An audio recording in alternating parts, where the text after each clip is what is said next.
I've been playing Primal Planet for a little bit now, also known as a absolutely stunning solo developed Metroidvania game releasing today. Fancy that. And I've played for long enough now to say that there's some mechanics and some situations that you'll come across in Primal Planet that make this game pretty darn fun.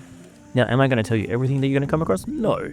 But I will give you a bit of an insight into what you can expect if you, as I think you should, decide to play this one. My name's Beggles, I do indie game previews, reviews, that kind of thing. If you like it, leave a comment, subscribe. That's what the cool kids do. So Primal Planet is this really quirky Metroidvania game in which you start out as this caveman style guy that gets split up from his family, his wife and his child, and you have to try and work your way back to rescuing them and then, surviving the dinosaurs and other terrible things that exist in this area. One of the little cool things that you get straight away is this dinosaur companion. And whilst you're taking on some of the larger creatures, it's pretty cool to have this little friend that ends up taking on some of the easier, smaller flies and insects and smaller dinosaurs, that kind of thing. They do operate by themselves, although you can upgrade them in a leveling system that I'm surprised how quick it works.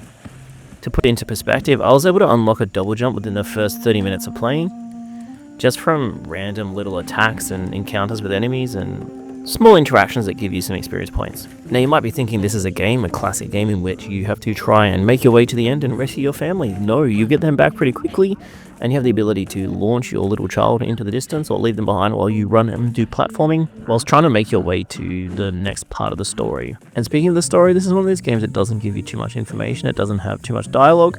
It's really all about experiencing, exploring, seeing what you can find.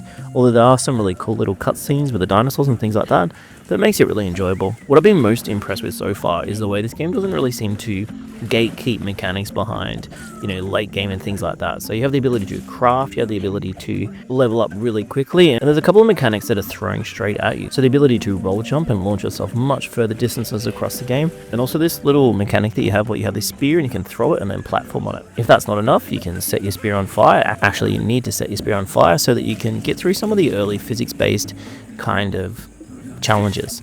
I wasn't expecting fun little puzzles so early in this game, and if I wasn't enjoying playing through, I'd almost be overwhelmed with the amount of different things that you encounter in the first hour of playing. Primal Planet is currently sitting at positive reviews on Steam. I am not surprised. I can't wait to jump in and play a little bit more. I think I've said on many occasions this is my topmost Metroidvania game that I've been looking forward to this month, and so far it has not disappointed. Let me know if you've jumped in and had a go,